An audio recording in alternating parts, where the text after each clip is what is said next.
The 2019 Nissan Kicks remote key fob here. This is how you open it to replace the battery. Turn it over. You have a sliding button here that we're going to slide to the right. Hold it down with our thumb. Pull out the emergency key. Once you do that, you'll notice that there's two little slots here. There's one on the corners right here and one right here. Get yourself a small flathead screwdriver. Put it in the slot. Give it a turn and it'll crack the remote open. See how I opened it up a little bit right here? You can do it on this side too. A little of a turn and open it up. You can open this guy up all the way. The battery's on the back side of the remote.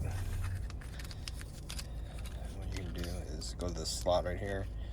Just pry the battery out. Battery size is going to be a CR2032 battery. Positive sign that's on here is facing down. When you put the new one back in, if you need a battery, check the description box. I'll have a link, takes you to Amazon where you can get one. So when we put this back together, you're going to start at the top and work your way down and just squish it until it clicks all back together. Put the emergency key back in and you're all done.